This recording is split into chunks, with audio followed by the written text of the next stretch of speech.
everyone. Welcome. My name is Rochelle Hoffman. I am CAM's program manager. And welcome to our first Lunch and Learn for the 2025 kind of summer sessions. We have another one scheduled for the same time next week on Thursday. Let's jump in though. So the session for today is Stewarding and Exhibiting Previously Unmanaged Collections. This was formerly a session that was at the CAM conference in 2025 in San Francisco. We're going to go over some quick housekeeping things before we get started, and I'll introduce the speakers momentarily as well. Tiana, can you go to the next slide? Thank you. So this webinar is being recorded, and it will be posted to CAM's YouTube page. Registrants will receive the link via email when it's uploaded and ready. There is live captioning available today, provided by the National Captioning Institute. We'll post the link in the chat, but you can view the transcripts later on as well. They'll also be connected to the YouTube page, or view live captioning now in a separate window if you would prefer. For the moment, the chat will be closed during the presentation and it will be open at the end. But Q&A, the questions function is open. Feel free to use that space throughout. The speakers will be responding to the questions at the end, not during. So you got a lot of good content to get through. So we'll definitely have time for all of that. All right. If you have any technical issues as well, you can also reach out to my colleague Tiana, who's off screen and behind the scenes, and her email is engagement@calmuseums.org. All right, let's jump in. And I also want to thank our sponsor for today is Balboa Park Online Collaborative. This collections-focused Lunch and Learn webinar is sponsored by BPOC. They're a nonprofit consultancy that partners with museums, archives, cultural organizations, and nonprofits of all sizes to make mission-driven, cost-effective, and sustainable digital technology and strategy decisions. For more information, you can see their website at bpoc.org. There's also an opportunity to chat with some of those folks at the end of this Lunch and Learn today for our after mingle. Yeah, let's jump in. So again, today's session is you have to start somewhere, stewarding and exhibiting previously unmanaged collections. And I have Alexandra Thompson and Rachel Lee with us today. So I'll pass it over to them. Again, Q&A is open. We'll open the chat post their presentation, but thank you, Rachel and Alexandra. Thank you, Rochelle. Hello, everyone. I am Alexandra Thompson. I am currently the collections manager and exhibitions registrar at New Museum Los Gatos, affectionately called NUMU. I'm Rachel Lee. I'm the executive director of the California Historical Radio Society in Alameda. Often I will refer to us as CHRS. Okay, so these are the missions of our two organizations. New Muse is to engage the community at the intersection of art, history, and education through innovative, locally connected, and globally relevant exhibits, programs, and experiences. And for the California Historical Radio Society, CHRS is a 501c3 nonprofit educational organization founded in 1974 to promote the preservation, restoration, research, and publication of early radio, wireless communication, and broadcasting history.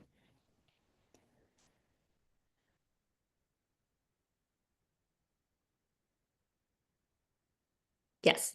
Okay, so New Museum Los Gatos was founded in 1965 by a community member who decided that Los Gatos had everything a person could want about a town except a museum. It was originally started as a natural history museum and later transitioned to have a dual focus on both art and history. It was previously in two historic buildings in town. On the upper left, you can see a adobe firehouse that housed the art collection and the art exhibits. And on the right is a stone flour mill annex that housed the history and the history collection. Needless to say, neither of those buildings were great for housing collections, being historic buildings without any sort of temperature control or anything. In 2015, the museum sort of rebranded as NUMU and moved to our current location, which is pictured in the bottom, which is the former library building. And both collections were unified at this site. The museum has been collecting since its founding in 1965, so quite a few decades at this point, and has a wide variety of things in its collection: taxidermy, historic clothing, tools, paintings, prints, you name it, we probably have it. And there was no collecting plan and very little documentation or any sort of inventory about what was in the collection. Next slide. So this is a little bit of an example of what we were dealing with. Like I said, it was volunteer managed until about 2014. We like to say they were very well-meaning volunteers with a lot of passion for preserving the history of the town, but not a lot of knowledge or training about what it takes to actually manage a museum collection. There was no collections policy, little documentation, hardly any proper numbering system, incomplete inventories. I don't know if anyone can see the old inventory sheet on that right photo, but it's an inventory sheet for some rock specimens, and the condition of those rocks is rocky. So that is the sort of information that we were dealing with when it came to our collection. Next slide. So in 2018, the museum applied, 2018, 2019, the museum applied for a grant from the Santa Clara County Office of Historic Preservation. And the goal of that grant was to tell the untold stories of the county. And so we applied, to catalog our collection and start really getting a handle on what was in our collection for the first time, justifying that theme with the grant that there could be, who knows what's in our collection? There could be tons of untold stories. We don't know. Let's discover them through this cataloging project. And so we proposed this project to really get a handle on what was in our collection. There were 3 phases to the project. The first phase was to inventory and catalog the collection, going through our collection of an estimated 3,000 objects and, fully digitizing them, getting them into a collections management database for the first time, and also upgrade our storage for the collection. We were also going to build a collections lab that was going to be a multifunctional space for collections work and housing the collection. And then there was also going to be public programming around this project. And even though there's 3 phases, they kind of, all happened simultaneously. They didn't happen necessarily in any sort of chronological order.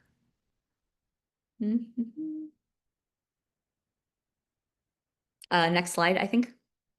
Yes. Okay. So to start out with, we had to choose, I say we, my boss before hiring me had to choose a collections management software, and they went with Catalogit. Other systems that they looked into were Past Perfect and TMS.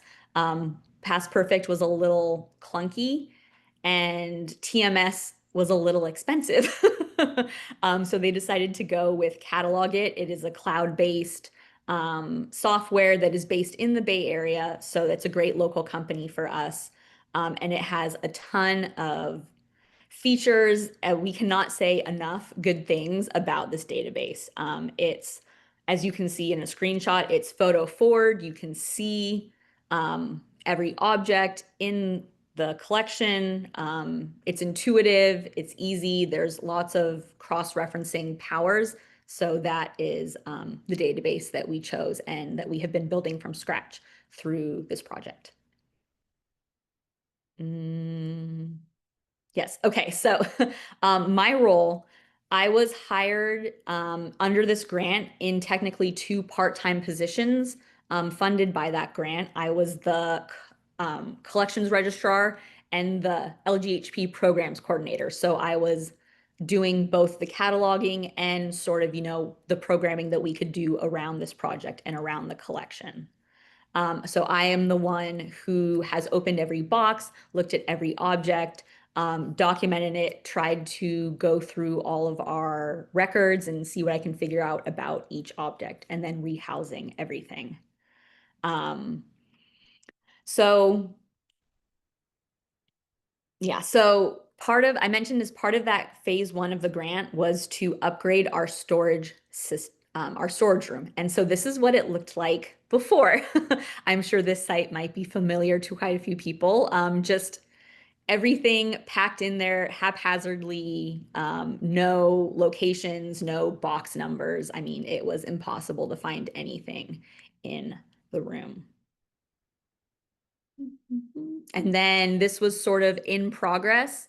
We took everything out of the storage room and sort of exploded onto so our museum has 2 levels. On the lower level, that was actually the silver lining of COVID for us, because this project started in 2020, is that the museum was closed.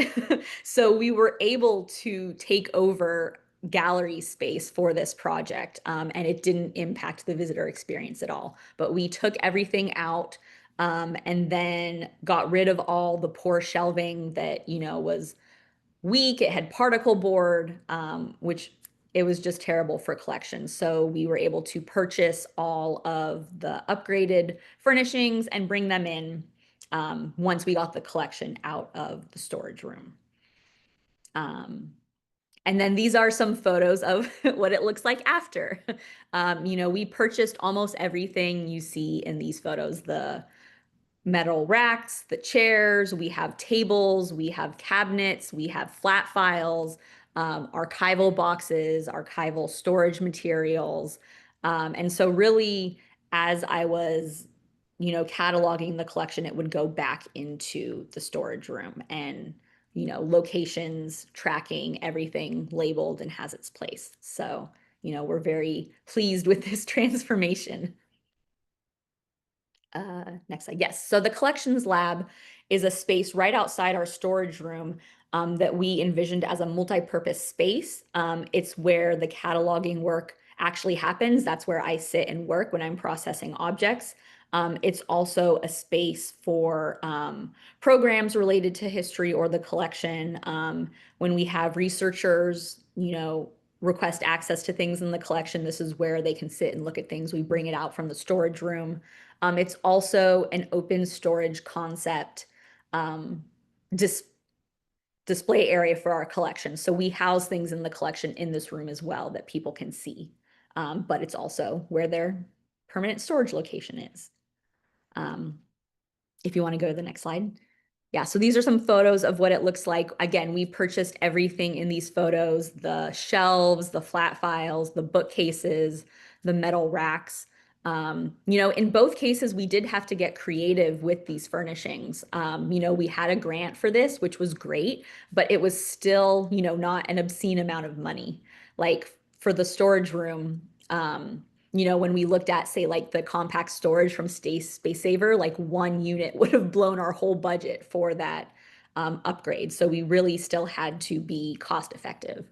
Like the wire racks in the lab, that you can see the art hanging on, those are from like a retail company, same quality, metal archival, but it's just from a business that sells to retail instead of to museums.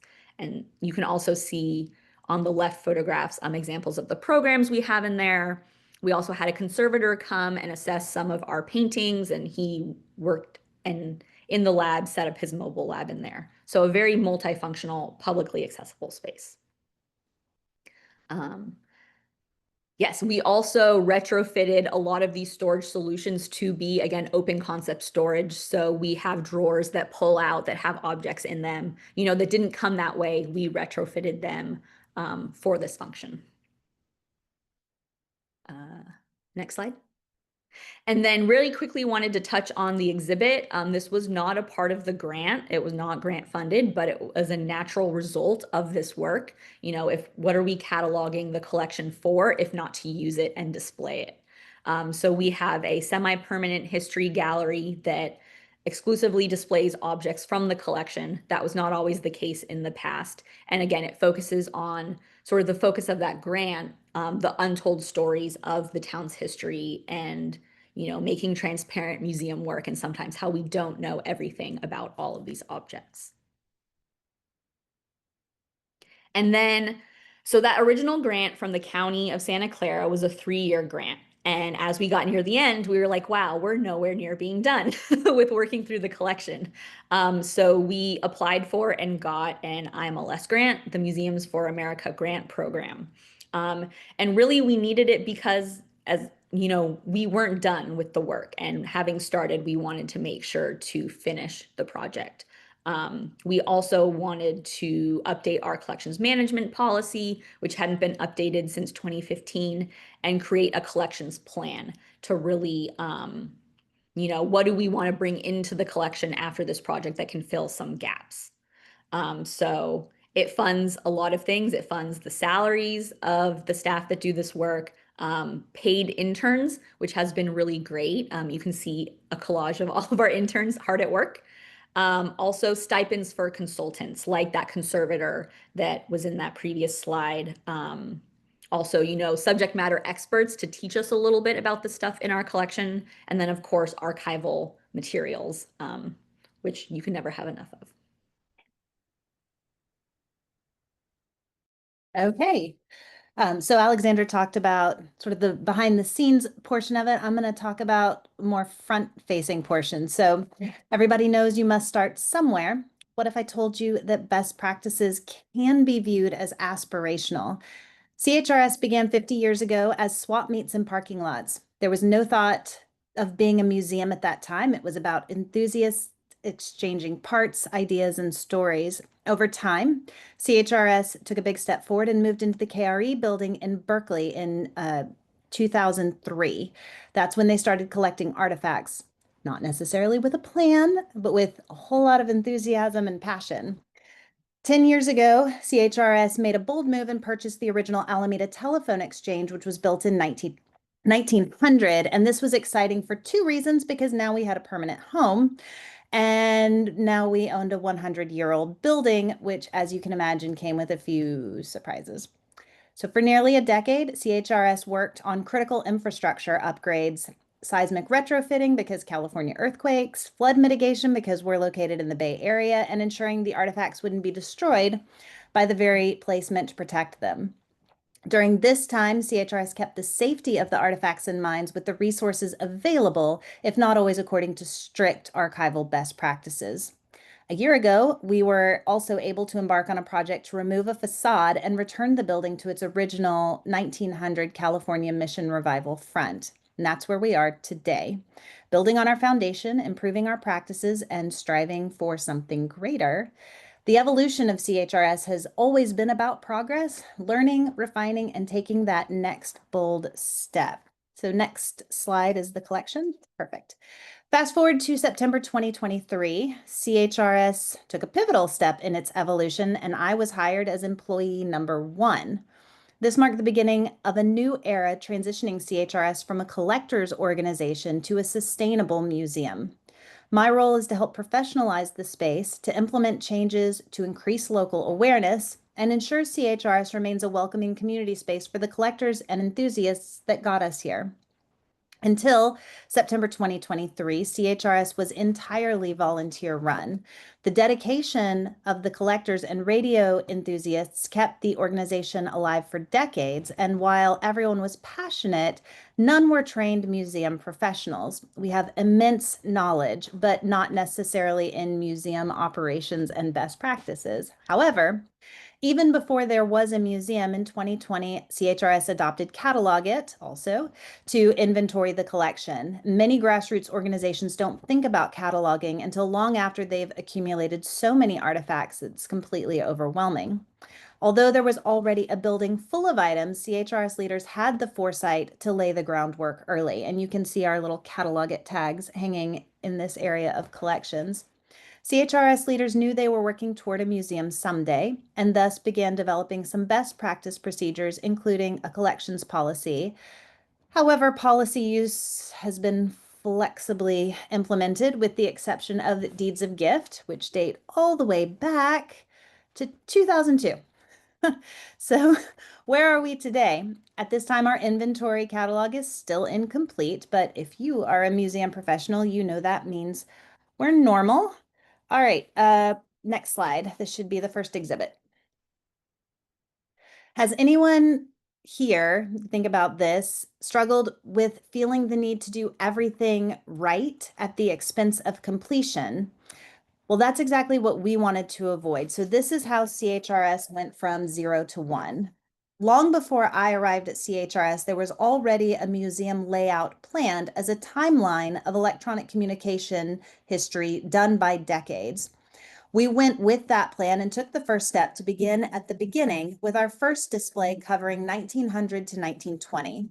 To make this into manageable steps and keep ourselves on track, I put together a standard project management dashboard to manage scope and timeline that began with what we wanted for the entire room and then additionally narrowed scope to the first exhibit. So here's how we approached it. Step 1, define our audience.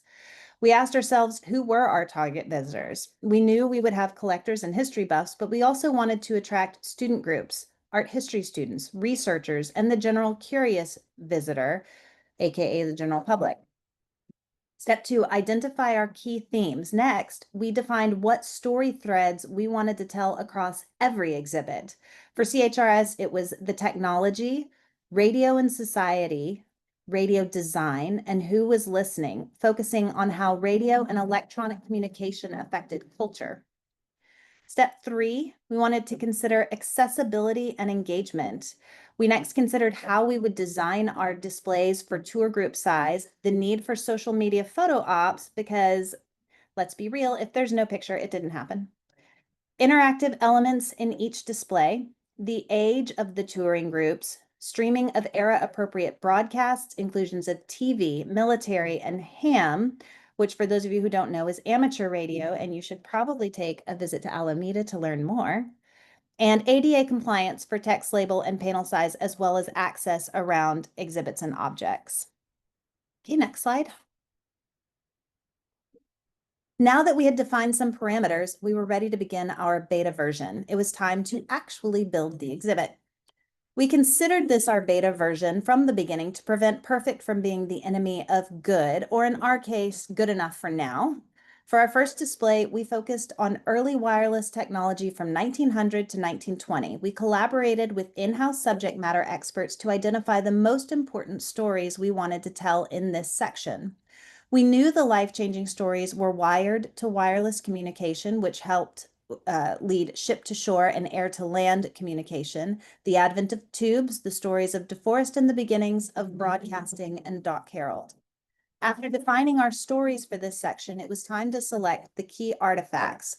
For us, it was minimal wired communication, including working telegraph and telephone, to pay homage to our building's origins and add some hands-on elements. But mostly, the first wireless devices, including a working spark gap transmitter, again, as something interactive, a crystal radio with receiver, aka headphones, see you in Alameda, a Marconigram, and a local radio used at Mare Island Naval Base.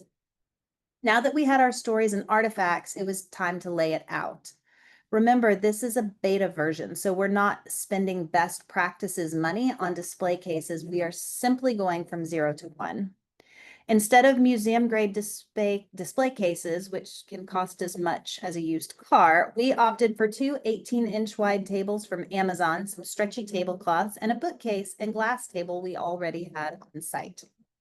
To ensure we were doing something right, for the final two steps, we've contracted with the museum professional to help us understand how to best put this all together. She helped us to determine the layout of the exhibit, which also follows a timeline through the 2 decades, and guided us through ADA and accessibility best practices. Finally, the subject matter experts sent all the artifact information to her, and she wrote up our display signs and a didactic panel, and we had them professionally printed on foam core at a local printing shop, because while we weren't going full best practices yet, we also weren't about to tape up pieces of printed paper. Next slide. This exhibit debuted at our signature event last July, Radio Day by the Bay, live in Alameda, where most of our 500 attendees toured the exhibit. All told, it took us about 5 months to go from initial concept to completion, a testament to our team's dedication and creativity.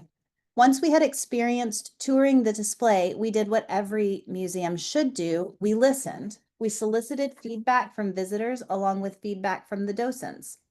Using their insights, we made meaningful improvements. We adjusted artifact placement for better flow, repositioned some signage for clarity, and perhaps most importantly, added a Superman cape to the vintage 1900 telephone booth per an enthusiastic request. And just like that, we had one exhibit done. Now, with one successful exhibit under our belt, we're ready to take on the next challenge, continuing to build CHRS into a museum that informs, inspires, and invites people to interact with history in unexpected ways. So, second display. I know this presentation was really about going from 0 to 1, but I would be remiss if I didn't talk about our second display. Now that we had one under our belt, we were ready to begin number 2. For this one, our subject matter expert planned and executed the whole exhibit, including layout and signage. The process followed the same format as the first, but now it took just 3 months instead of 5 to go from concept to completion, including grand opening.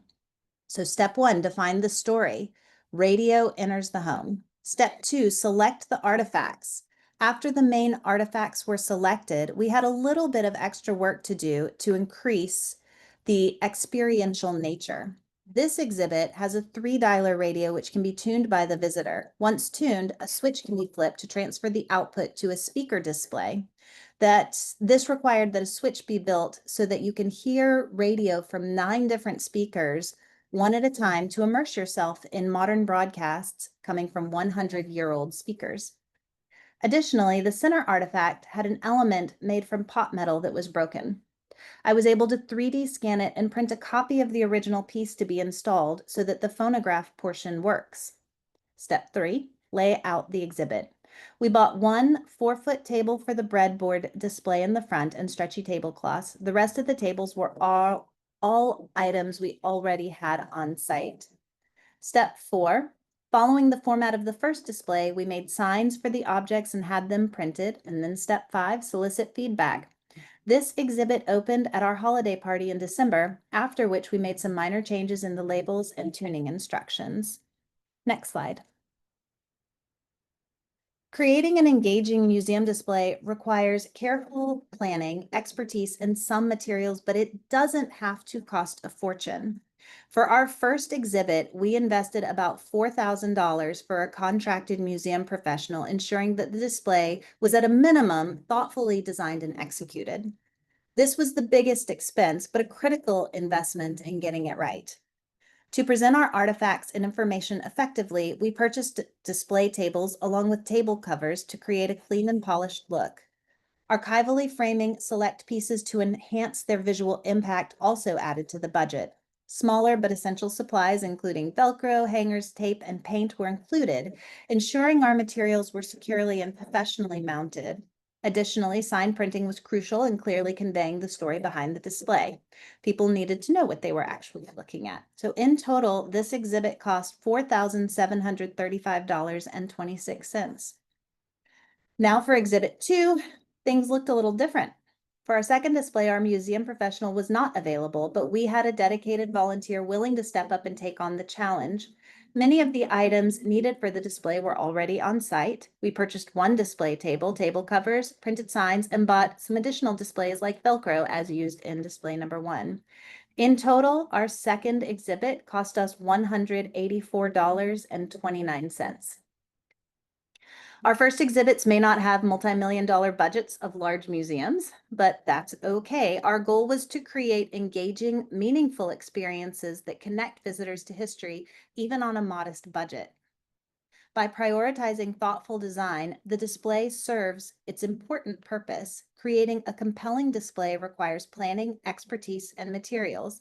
And while we chose to work within a very modest budget, we prioritized a basic level of professionalism and impact.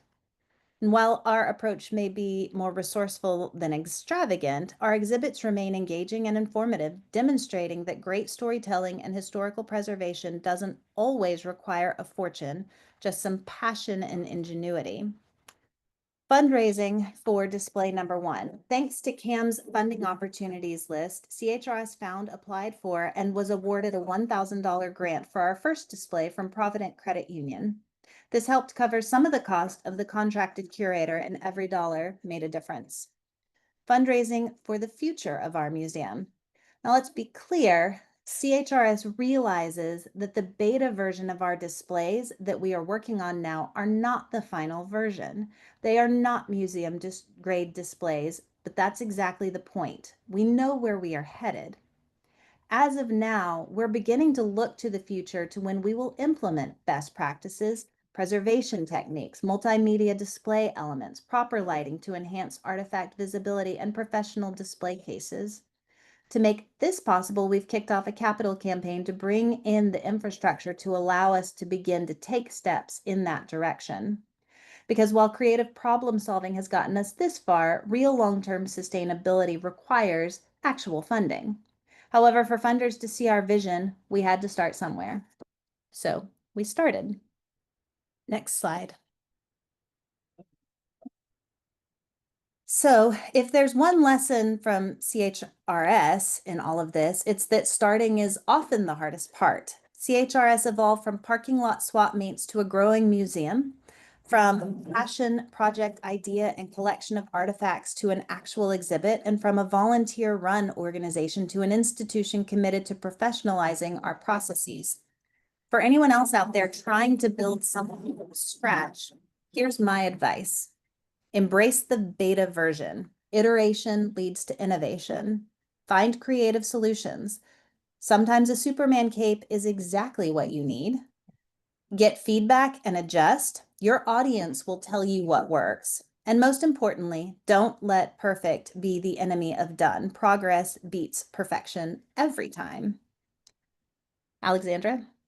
Yeah. I mean, I think a lot of our lessons learned are very similar. Making those steps towards best practices, and not everything has to be perfect. Not having particle board on your shelving, great start. We don't have a lot of space. We can't do like custom storage solutions, but making sure at least the boxes are archival and not bankers boxes. We have a data logger in our collections room, so at least we can monitor the temperature and humidity. Our HVAC system has a lot to be desired, but at least now we know what the problems are. Just making those steps towards best practices. And cost-effective solutions, leverage your museum network. A lot of times, museums might be getting rid of their display stuff or their exhibit materials. And can you, capitalize on that? Reach out to your friends in your museum community. And then also just for the cataloging aspect, have a plan for what you're going to do with all of the inevitable found in collections objects. A lot of stuff in our collection, or should I say that was in our collection storage room. If there's no number, there's no documentation, there's no proof that it's in the collection, and yet it's housed with the collection. How do you know? So have a plan for how you're going to, document that, and what you're going to deal with later. And then also have an open mind with grant opportunities. The grant from the county that started this whole project was not a museum focused grant. It was not for museum cataloging. It was to uncover the untold stories of the county. And, we were able to tell a narrative wherein our cataloging project would meet those grant ends. So, it may not seem like a perfect fit when you maybe read the granting opportunity, but think about how you can leverage and relate your project to grant opportunities. And then resources. So a lot of I feel like our hot tip is all of those flat files we bought. And we bought 4 like banks, eight banks in total, were from Cheap Joe's Art Supplies, which sounds very sketchy and is hilarious, but like such discounted flat files. The same you'd find at any other museum site, but I don't know how they do it, but that was like our greatest find. Also, university products as an alternative to Gaylords. The um, the metal racks in the collections lab, like I mentioned, were from Acme, which is a retail site. And then even our bookcases in the lab were from IKEA. So, just cost effective as possible. For us, we mostly got everything from Amazon, and then all of our printing was done by Fast Imaging. And if you are in the Bay Area, I highly recommend utilizing them. They're fast, they're inexpensive, they're high quality. So that's it for us.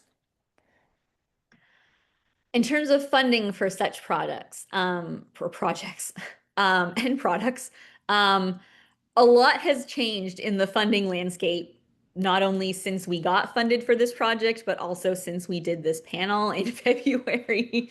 You know, in a past life, we would have highly recommended the Institute of Museum and Library Services. They have a whole category for advancing collection stewardship and access, and which is exactly what this cataloging project is.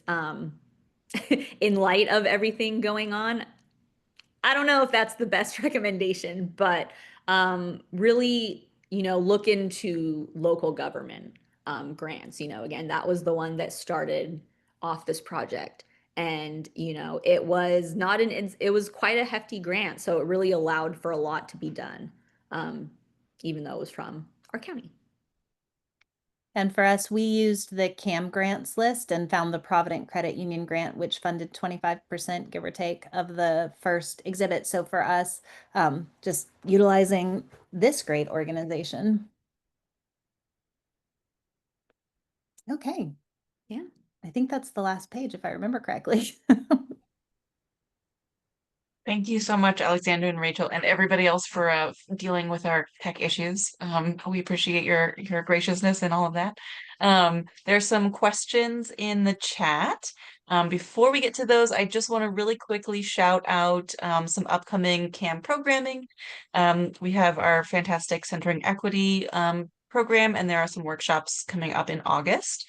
Our annual conference in 2026 is also happening in March in Los Angeles. The call for proposals is open. The deadline has been extended to next Wednesday at 11:59 p.m.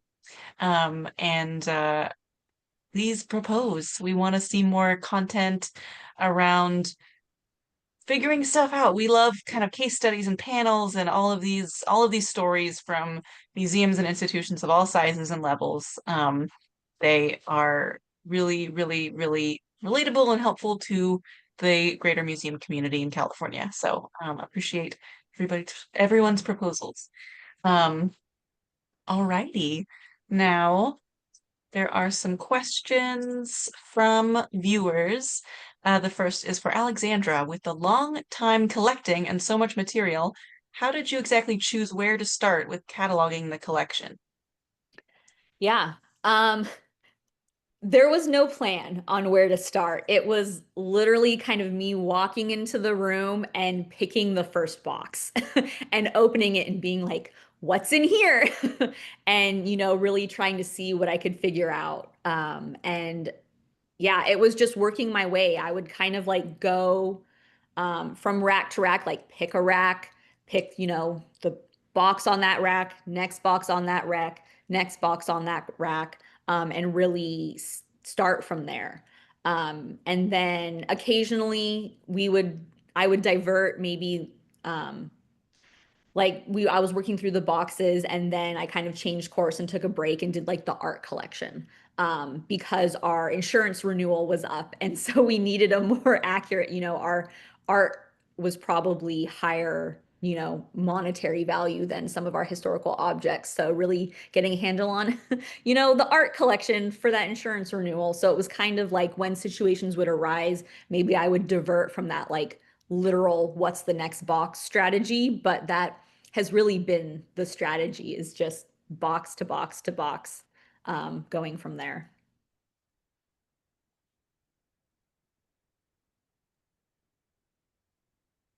Amazing. Another question, also for Alexandra about the flat files. I think you spoke to the flat files on where to get them, but also the question is, this person is curious about the flat files that you fashioned into display cases. Can you share that process? Also, are the cases available to the public or just for internal use? Yeah. So we have two banks of flat files in our storage room that is not available to the public. And then we have two banks in the collections lab that is available to the public. So the ones that we retrofitted into display cases, those are in the lab. When people go into the lab, they can interact with them. We so my boss, our director of collections and exhibitions, who was the third member of this panel, who couldn't join today, he was responsible for retrofitting all of those drawers, and it was literally just we bought plexi from our local plexi supplier, Tap Plastics, and just like bought the plexi, and he would basically screw the plexi onto the shelving. And then inside, it was just securing things, housing things, arranging them so that they would be secure with the movement. But it was really just like buying the plexi and attaching it to the drawers.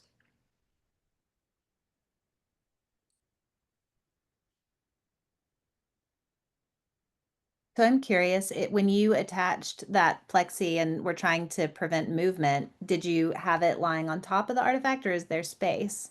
No, so the in both cases the drawer, like the way the drawers pull out, there's a little like overhang, like where it goes over the rollers for Mhm. the drawers, and so the plexi is screwed into that piece of the metal. Mhm. But also there are I don't know, but there's plastic inside as well that kind of keeps the plexi from bowing down onto the objects. So little I don't know what a good term for it is. Little cylinders. Yes. Yeah. Yes, there's like plexi columns in there that are keeping the top plexi from bowing down onto the objects. I see the next question, which is, did either of you encounter any major preservation repair issues with your collections? For us, not so much. The things that we did that were interactive were basically built out of the old materials, and everything's very mechanical. So we're kind of in a good space where everything is fixable. So I don't know, Alexandra, did you have any major preservation issues? Um, I would say yes and no. Honestly, we're not at that point where we can correct any preservation issues. We were, I guess, lucky that the collection is in fairly good shape, considering it was housed in historic buildings for so many decades. There are, of course, things that had mold and stuff that we bagged and quarantined, but nothing super major, not infestations or anything. But also that being said, like if there is a major preservation issue, it's mostly just me like noting that preservation issue and like, we'll deal with it in the future. Like I mentioned, we had a conservator come out and look at some of our most at-risk paintings that are also really important to the organization, and we want to use it in an exhibit moving forward. And so that assessment was funded through the IMLS grant, which was great. However, they are there's a lot of work. So it's like the next step is like figuring out how to fund that conservation work that is literally like in the hundreds of thousands of dollars for like 6 paintings. So, it's sort of we're dealing with things as we can. I don't know if I answered that question. Oh. There is another question. It says, thank you, Alexander and Rachel. This was helpful and illuminating to hear your process and priorities. How can someone with a family collection start to properly document the material culture?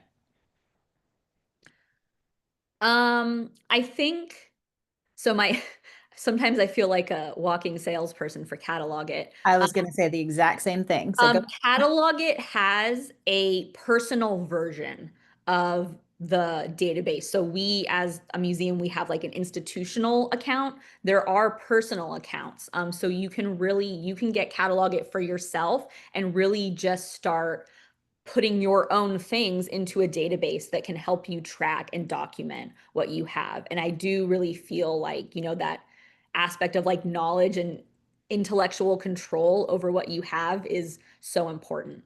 And then even depending on what the family collection is, if it's, flat ephemeral things, buying sleeves, even, sleeves are not so expensive.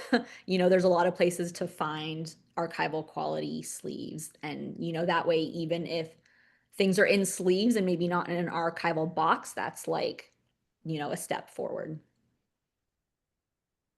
Yeah, 100% agree. I was going to suggest catalog it. So, yep. There's another question. Let's see here. Do you, either of you, have digital collections as well? And if so, does catalog it make sense for both physical and digital collections?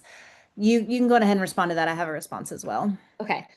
We don't have anything digital in our collection at this moment. However, catalog it, we're planning on using catalog it for that purpose because you can upload media into the database, videos. I guess that's probably the only media at this point, but you can upload videos into the database. So if we had anything that was born digital, that's probably where it would be. We do have like VHS tapes in our collection that, at some point we would want to digitize for access. And again, once that digitization file is created, we would probably keep it and catalog it as well. The other great thing about catalog it is it doesn't compress your files when you upload them into the database. So the giant file type that you would be using, that is preserved in their cloud software, and then you can download it in its full capacity. So, I think we haven't come across that yet, but we probably will at some point. We 100% have a digital collection. We're the home of the Bay Area Radio Hall of Fame. So we have tons and tons and tons of radio air checks and shows. And there is something besides video, there's audio. And a whole lot of it on site here. So that actually is a big deal for us. When we started using Catalog It, we were one of the first organizations to use it because the guy who did Catalog It, owns it, runs it, was friends with one of our members. And so we were very, very early adopters. I think he even went to his house to get certain things set up certain ways. Like, I don't know the whole situation, but early adopters, they did not have the ability to do digital media at that time. So that is a more recent addition, and we probably will look at using it. Right now, we are just storing stuff on, Google Drive as we digitize. Our digitizing backlog is an entire 2 rows of our compact storage. So we have an unbelievable amount. And so, yes, catalog it probably does make sense for both the physical and digital collections. It's not currently what we're using, but at some point we may have to switch to that. Although we're going to end up with so much data that we probably will have to do some kind of like AWS system because there will just be so much. The amount of digital footprint that it has is astronomical. So hopefully that answered your question.